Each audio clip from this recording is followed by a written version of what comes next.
When peace like a river attended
Greetings and welcome to our morning worship in the name of God, our Creator, our Redeemer, and our Sustainer.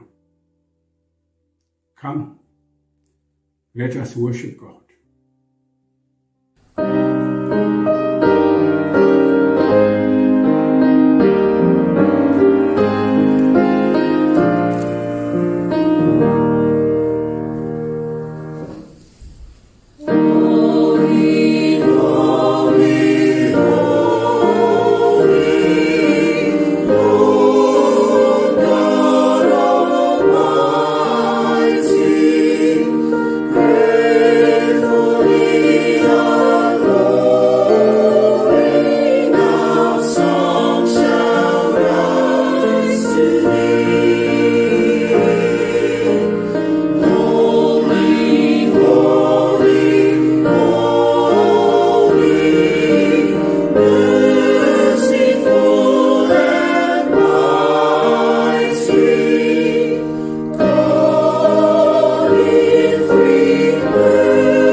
I have come in order that you might have life, life in all its fullness.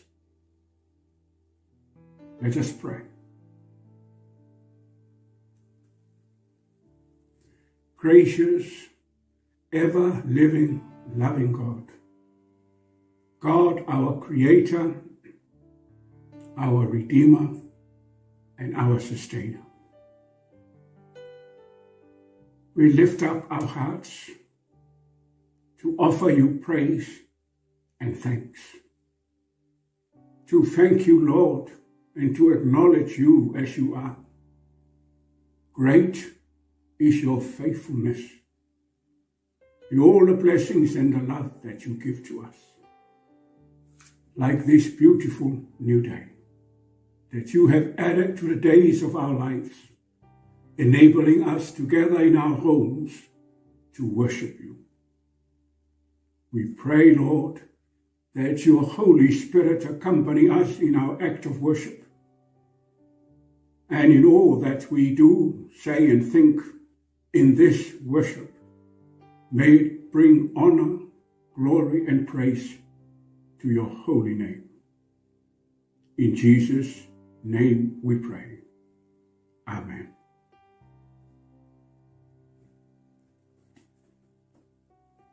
Now let us praise God by singing a hymn in the Cook Island language.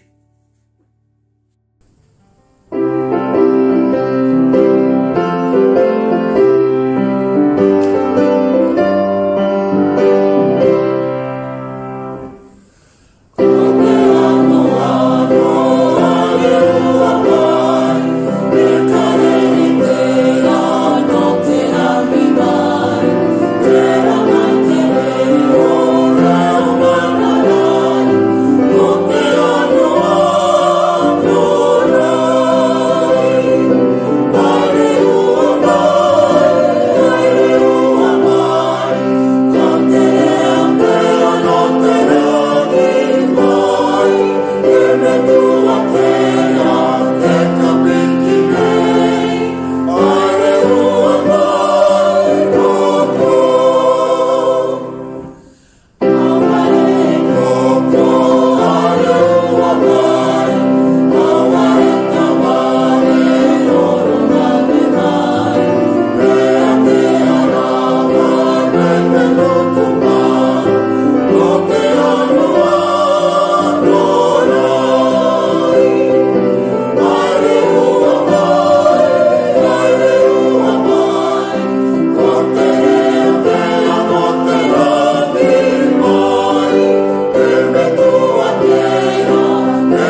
Let us give thanks to God for all that God does for us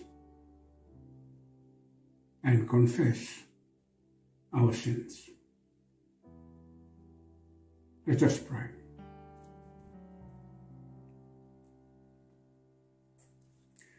We don't have the right words to express our deep gratitude, Lord, for the faithfulness of your love, for all the blessings that you give, for life itself. We acknowledge, God, that we will not be here if it were not for you. You offer us life every day. Protect us when we sleep. We awake. And thank you, Lord. We give you thanks, first and foremost, for your Son, our Lord and Savior, Jesus Christ. For all his teachings in the Bible, his life and ministry, setting examples for us, explaining to us and reveal to us values of your kingdom for us to follow. And above all, for the salvation that he has brought through his death and resurrection. Thank you, God, for taking care of us daily, looking after our well-being, all the blessings you give to us each day. We thank you for your Holy Scripture, for the Bible, Lord, explaining to us the meaning of your kingdom, the values of your kingdom, the things that we ought to do, ought to think, and ought to say. We thank you for your church, your family in this world, your gift. We have not always been faithful. We tend to bend the church to what we want, rather than what you will for us. But we thank you for making us members of your family in this world. May we take such membership seriously and live out our life according to the values of a Christian faith. We thank you, Lord, for this world, beautiful in every way, that you have created for us to live in. We appreciate the wonderful scenery of the world, the many wonderful things that we see and experience. But we also know that a lot of the things we do have ruined the earth, ruined the world that you have created. And this is the first thing we want to say and ask forgiveness for. We have not looked after your world, Lord, properly. We have used it, exploited it, misused it, abused it. Dear God, forgive us for not being good disciples, and our stewardship has not extended to caring for the world. What are we leaving for our children? Dear God, forgive us. Forgive us for the many ways in which we let you down. Our faith is weak. Our tendency to trust ourselves more than trusting you. We ask you, Lord, to forgive our many weaknesses, our many failures, our tendency to wander away from your ways, our tendency not to listen to your Holy Spirit, trying to help us. Forgive us for bringing hurt to other people in the way we say things, do things, think out things, putting them down. Dear God, we pray that you will forgive all our weaknesses. May the blood of your Son renew us, create in us a new spirit in us, and help us to live as Christians ought to live. We bring these prayers, together with the unspoken prayers of our hearts, for your blessings. May your will be done. In Jesus' name we pray. Amen.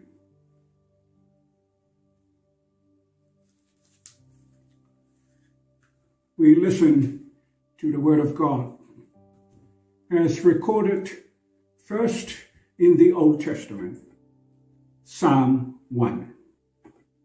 Then from the New Testament, Gospel according to Luke, chapter 6, verses 17 to 26, then verse 43 to 45. First, we listen to the Psalm. Psalm 1.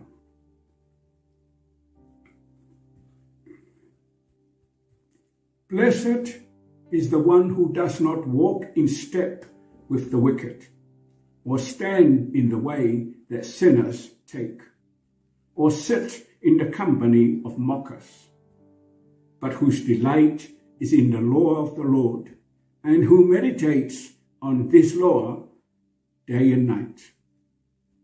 That person is like a tree planted by streams of water, which yields its fruit in season, and whose leaf does not wither. Whatever they do prospers. Not so the wicked. They are like chaff that the wind blows away. Therefore the wicked will not stand in the judgment, nor sinners in the assembly of the righteous. For the Lord watches over the way of the righteous, but the way of the wicked leads to destruction. Now to the Gospel reading, Luke chapter 6, verse 17 to 26, then 43 to 45. Then he came down with them and stood on a level place. And a large number of his disciples had gathered, along with a vast multitude from all over Judea, from Jerusalem and from the seacoast of Tyre and Sidon. They came to hear him and to be healed of their diseases. And those who suffered from unclean spirits were cured. The whole crowd was trying to touch him because power was coming out from him and healing them all. Then he looked up at his disciples and said, "Blessed are you who are poor, for the kingdom of God belongs to you. Blessed are you who hunger now, for you will be satisfied. Blessed are you who weep now, for you will laugh. Blessed are you when people hate you and when they exclude you and insult you and reject you as evil on account of the Son of Man.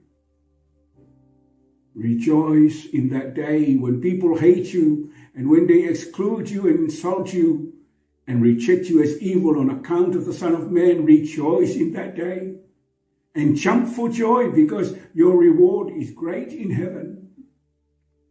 For their ancestors did the same things to the prophets.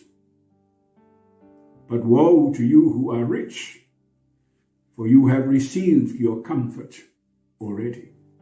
Woe to you who are well satisfied with food now, for you will be hungry. Woe to you who laugh now, for you will mourn and weep. Woe to you when all people speak well of you, for their ancestors did the same things to the false prophets. No good tree bears bad fruit, nor does a bad tree bear good fruit. Each tree is recognized by its own fruit. People do not pick figs from thorn bushes or grapes from briars. A good man brings good things out of the good stored up in his heart, and an evil man brings evil things out of the evil stored up in his heart. for the mouth speaks what the heart is full of. God bless us for the reading and listening to his holy word. To his name be all glory, honor, and praise. Amen. We praise God with a hymn in the Samoan language.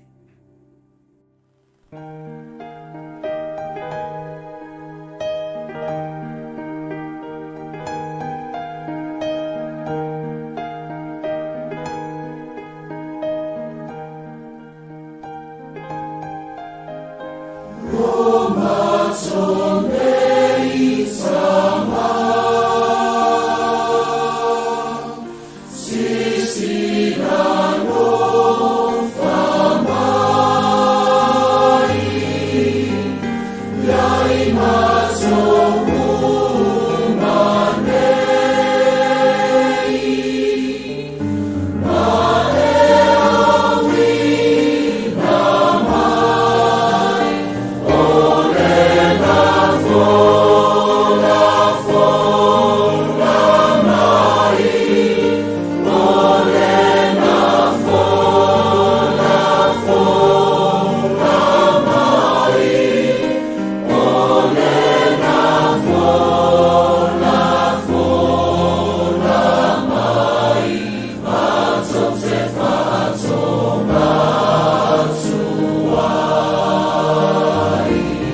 Let us ask God to bless the sermon.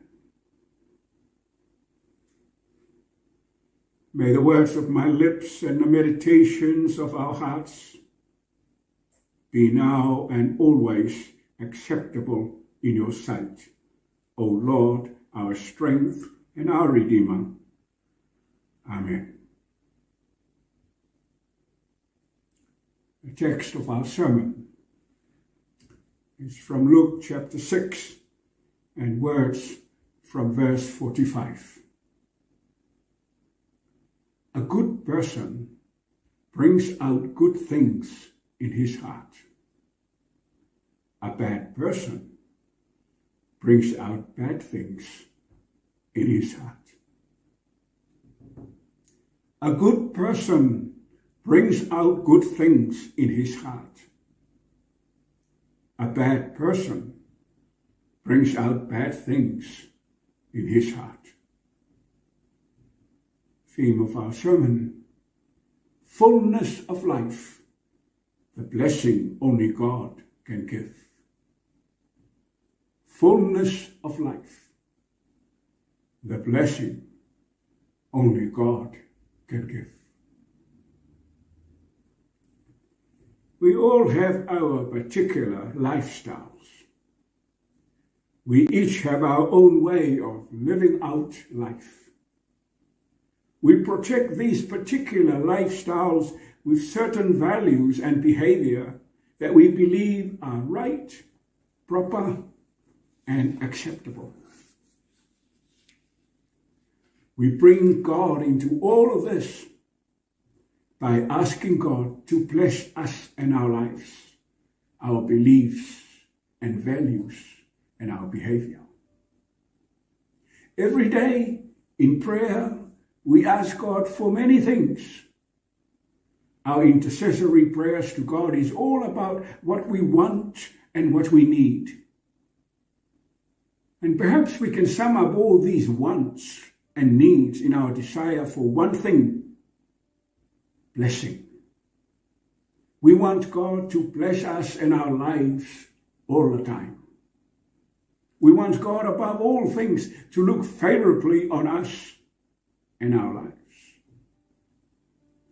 I could say that this desire for blessing, this need to be blessed, was perhaps one of the main reason that made our parents and grandparents leave our island homes and come over here to New Zealand to live. Our reading from the first chapter of the Psalms gives a very interesting and comforting picture of someone that has been blessed by God. That person is likened to a tree growing by a stream, yielding and producing good fruit all the time, never fading. What the psalmist is trying to say is this: if we become like this tree, allowing ourselves to be nurtured by God's law, and we live our lives according to God's law, then God will bless us by allowing us to bring forth much fruit.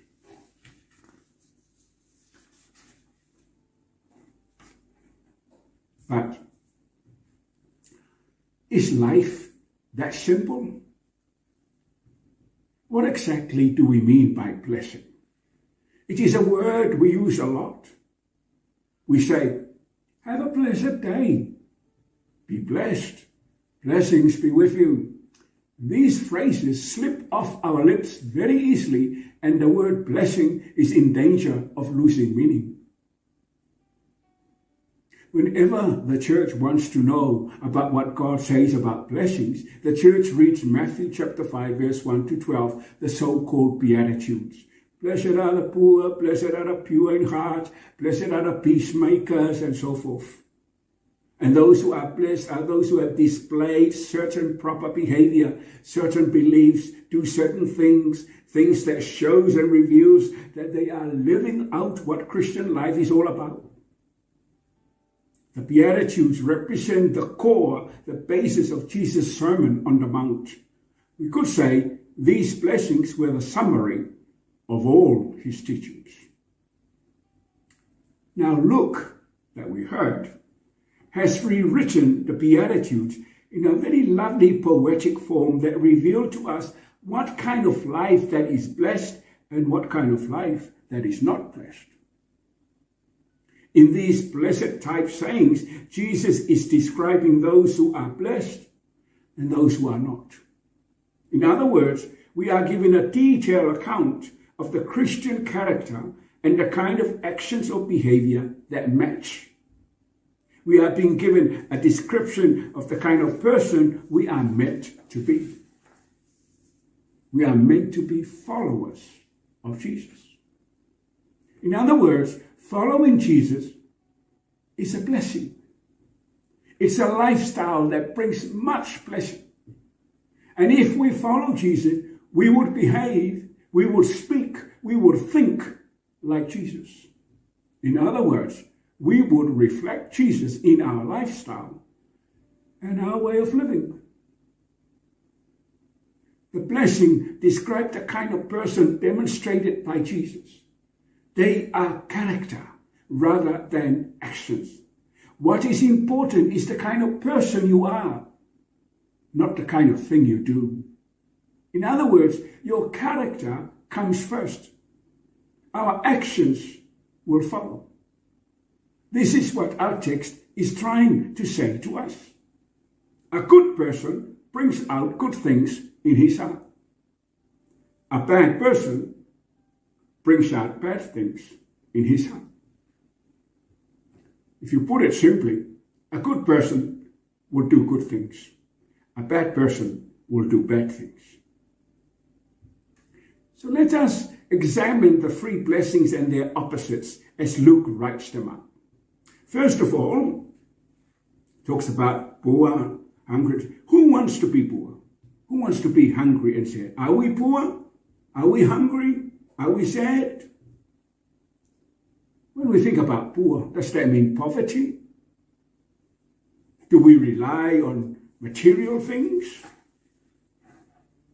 How do we handle what we have? Then there's something about hungry. Food is a necessity. We all know that. But how much food are we supposed to eat? What kind of food? What is the effect of the production of some of our foods on the earth? And then there's something about being sad. How do we feel about the conditions in which some of our neighbors live? Do we care about the suffering around us? Do personal concerns and enjoyment take priority? Then there's something about hatred, excluding people, insult and backstabbing. How do we feel about these things? How do we deal with some of the cruelty displayed on social media? Are we expected to be rewarded by resorting to this kind of insults? Do this kind of behavior makes us feel happy? You see, Luke portrays all these things and then brings in the characteristic of Jesus. And all the things about Jesus shines through the blessings. See? Jesus is selfless, cares for everyone, deeply caring, full of hope for everybody. We can look to Jesus and the life he lived among us. He was human, fully human. We are created in the same image. When we consider how Jesus lived, we can aspire, we can hope to live as he did. On the road with no fixed abode, eating only when food was available and sharing whatever there was, eating with sinners or leading sinners in, accepting whatever hospitality was offered, caring and concerned for all. Are we prepared to look more closely at what we consume daily in our meals? Do we accept and enjoy the friendship of everyone without discrimination? Do we show the same concern for the suffering around us, offering hope and new life? Do we try to live as Jesus did, with humility, prepared to suffer? He gave everything, even his life, in shame and in humiliation and great suffering, and he received the reward that is the greatest blessing of all: resurrection and eternal life. We know these things, but do we trust God in all of these things? You see, Jesus offers us something no one in this world, nothing in this world can offer. God, through his Son, offers us fullness of life. That is the blessing that only God can give. This, above everything else, is the blessing you and me need most of all. And what does this fullness of life look like? Let me read to you again a passage about a tree and its fruit. A healthy tree does not bear bad fruit, nor does a poor tree bear good fruit. Every tree is known by the fruit it bears. You do not pick figs from thorn bushes or gather grapes from bramble bushes. A good person brings good out of the treasure of good things in his heart. A bad person brings bad out of his treasure of bad things, for the mouth speaks what the heart is full of. Jesus asks us to cultivate within ourselves a foundation of honor, honesty, faith, compassion, justice, and love, so that we produce fruits worthy of him. May we trust the Holy Spirit to guide us as we consider these many questions and meditate with humility. May we be fruitful trees, breathing in from the river of life. A good person brings out good things in his heart. A bad person brings out bad things in his heart. Fullness of life, the blessing only God can give. Amen.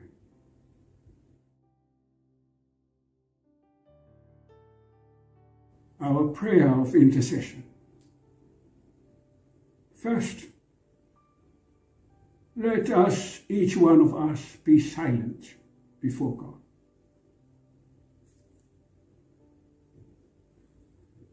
Ask God what is in your heart. Let us pray.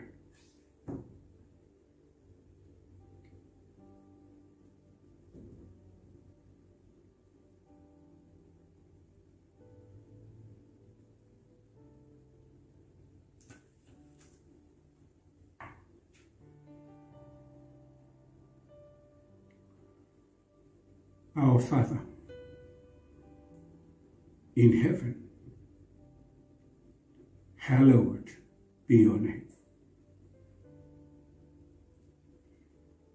You sent your Son to reveal to us and to offer to us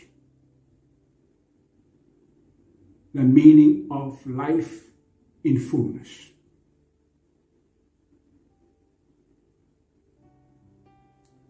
This is something only you can offer as a gift. We do not deserve this at all.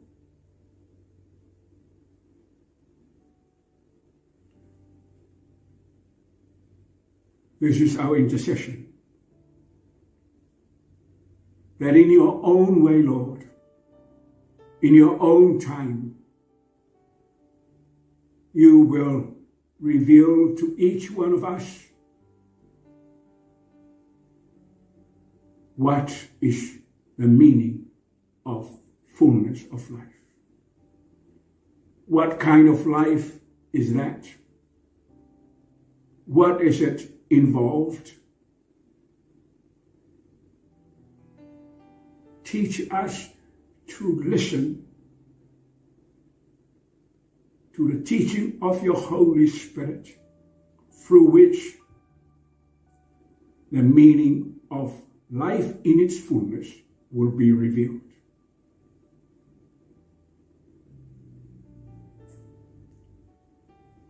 Teach us, Lord, to seek this one important blessing for our lives, so that we live out this world, life in its fullness, to glorify you, to honor you, to praise you.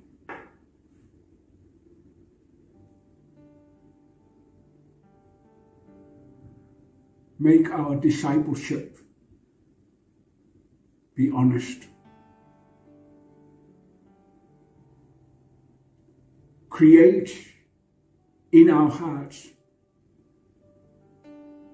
all the things that you have taught us that will make us good disciples. Make us be loving, be caring, be honest, be faithful, be righteous and work for justice, be peacemaker, be people who yearn for your Spirit. Dear God, you have taught us in your Sermon on the Mount all the things that will give blessings to us. Make us want those things, not memorize them, want. Make us understand our need of those things, so that in our lives, Lord, we can do your will. We can live out your will. Your will becomes our will. We ask this. Finally, we pray for your blessing on each and every one of us, all the families in the parish, our elderly parents and grandparents, as well as the little children and all of us.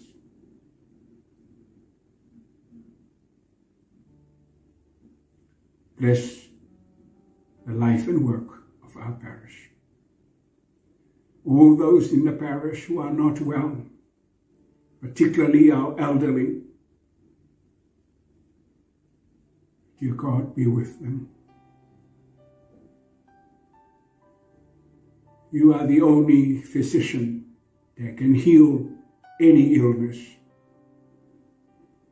We pray for all our elderly folks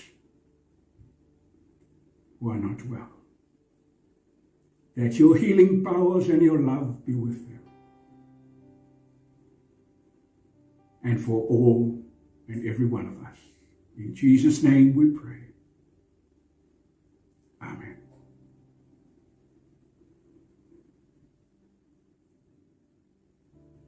Now let me bless our offering. Dear God, thank you for all your blessings that we receive freely in life. Especially the blessing of sending your Son to reveal to us life in its fullness.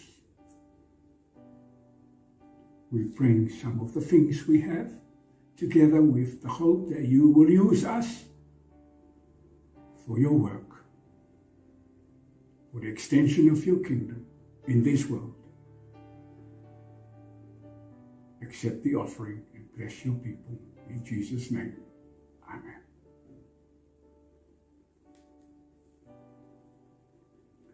We conclude our worship with a hymn in the English language.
May the blessings of God Almighty, Father, Son, and Holy Spirit give you joy and peace in your faith. And may the same blessings be with you and remain with you now and always. Amen.